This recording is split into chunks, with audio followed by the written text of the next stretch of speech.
Oke, baiklah. Assalamualaikum warahmatullahi wabarakatuh. Salam tanam berduri. Semoga teman-teman banyak rezekinya ya. Oke, hari ini kita berada di sebuah kebun. Ini sebenarnya dulu orangnya swadaya ya, petani swadaya. Sekarang sudah bisa mendirikan PT ya teman-teman.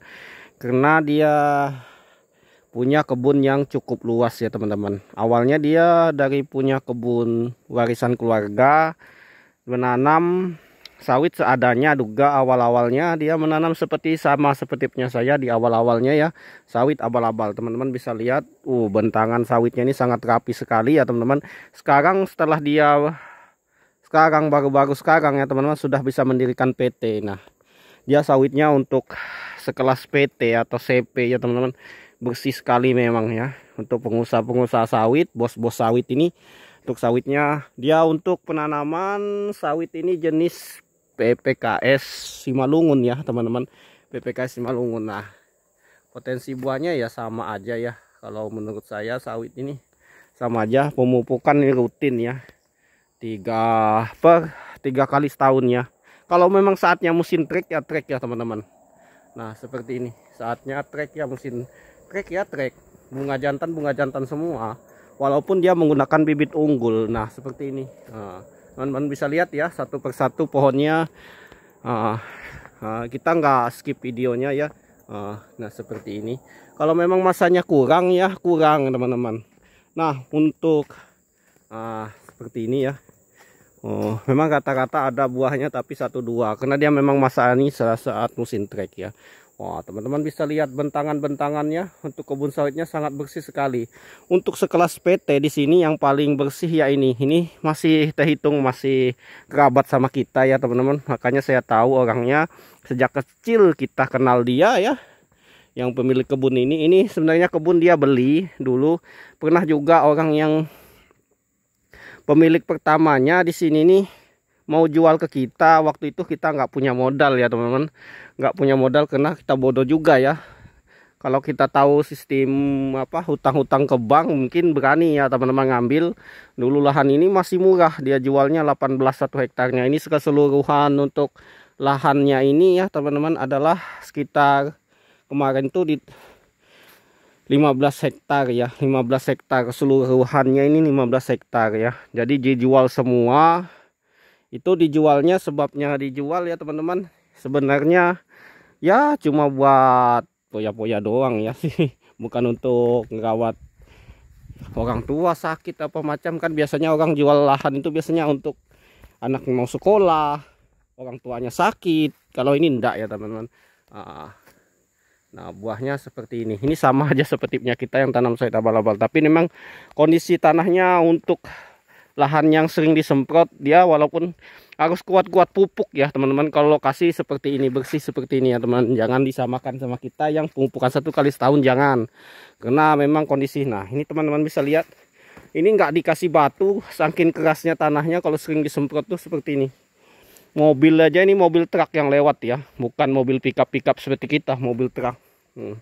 Sana. Untuk ukuran pancang ini adalah dia cuma menggunakan 8 meter saja ya teman-teman, 8,5 lah, 8 meter ya. Nah, ini kelihatan lebih rapat dan rimbun. Memang untuk lahan sawit yang ukuran 8,5 sampai 8 ini, dia untuk kebersihan lahannya cukup lumayan bagus.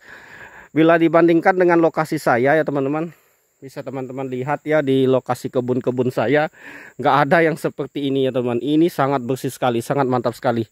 Tukang panen pun suka ini teman-teman kalau lokasi seperti ini. Pemungkutan brondol pun bersih. Nah, ini masih ada sih sebenarnya brondol lama sih, brondolnya gede-gede.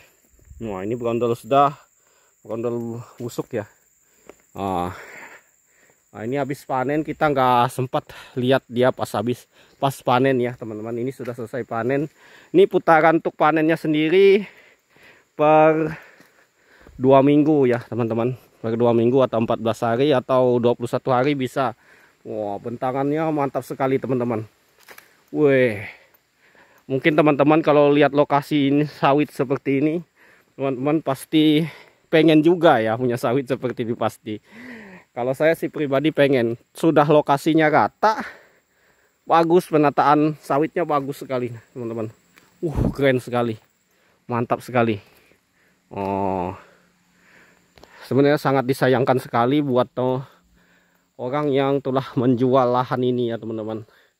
Sangat disayangkan sekali, jujur. Kalau saya pribadi, ini katanya dulu alasannya kenapa dia dijual ya untuk lokasi yang ini. Karena memang zaman dulu untuk jalan atau akses untuk ke sini ya teman-teman sangat sulit sekali.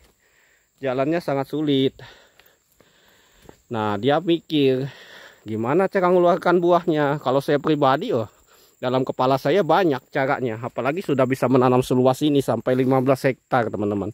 Di sini 15 hektar, sebelah sana mungkin habis-habisnya sini hampir 20 lebih ya. Dijual semua, satu keluarga itu semua dijual lahannya dulu, lahan kosong ini ya teman-teman. Lahan kosong zaman itu masih murah. Nah teman-teman bisa lihat ya, kita jalan-jalan. Nah seperti ini potensi buahnya. Bibit unggul nih teman-teman ya, bibit unggul, bukan abal-abal seperti yang saya tanam. Kalau sudah terik ya, weh mantap, bersih sekali. Pokoknya bisa untuk main bola pokoknya. Mungkin teman-teman mau meniru ya silahkan. Ini lokasi ini ya, lokasi ini kenapa saya sering videokan, karena sarang saya sering lewat sini ya teman-teman. Sering lewat sini. Saya mau buka lahan saya yang baru ya teman-teman. Buka lahan saya yang baru. Ini baru kita rintis tadi ya teman-teman. Mungkin ada 2 hektar lah, mudah-mudahan sampai lah. Nanti kita akan buka tahun ini ya teman-teman. Bibit kita masih kecil, masih kita semai ya. Ya. Dan untuk penataan anunya sendiri ya teman-teman, ya rapi sekali. Ini hasilnya bertruk-truk memang. Mantap teman-teman, mantap sekali. Ini buah masang banyak yang matang. Ada yang mutar-mutar seperti ini dia telah terlambat. Nah ini kalau yang sebelah sana sudah lain pemiliknya, beda bersihnya teman-teman, beda sekali bersihnya kalau yang ke sana. Pokoknya mungkin teman-teman kalau penasaran untuk lokasi seperti ini, silahkan datang aja ya. Ini kena tiap hari saya lewat ya sekarang ya. Ya enggak tiap hari juga, karena kita menggunakan buruh juga sekarang untuk mengerjakan kebun. Lumayan ya teman-teman. Nah ini seperti ini lahannya. Nah ini dia menggunakan pupuk. Nah kita lihat dulu ya pupuknya. Nah seperti ini. Nah ini kena dia menggunakan macam-macam jenis pupuknya. Namanya juga sekelas PT ya. Dia pupuknya banyak, modalnya memang banyak. Dia macam-macam jenis pupuknya yang dia pakai. Nggak satu jenis pupuk saja. Urea lah, NPK Mutiara, NPK Polska, terus Mutiara Grande, segala macam, banyak jenisnya teman-teman.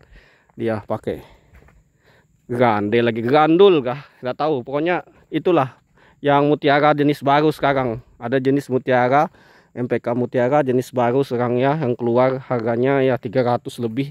Kemarin kita beli juga. Terus Mahkota SP36, pokoknya banyak jenisnya. Dia 3 kali setahun teman-teman pupuknya. Buahnya ya mantap pokoknya. Kalau pupuk bagus ya pasti mantap. Nah ini ada yang kosong juga, tapi dia menggunakan bibit unggul. Oke teman-teman, sekian dan terima kasih teman-teman. Semoga ya bermanfaat. Mungkin teman-teman bisa meniru lokasi seperti ini dengan penyemprotan rutin per 6 bulan. Jadinya lokasi bersih. Ukuran pancang 8x8 sampai 8,5 ya. Pelepahnya seperti ini. Rapat seperti ini ya teman-teman.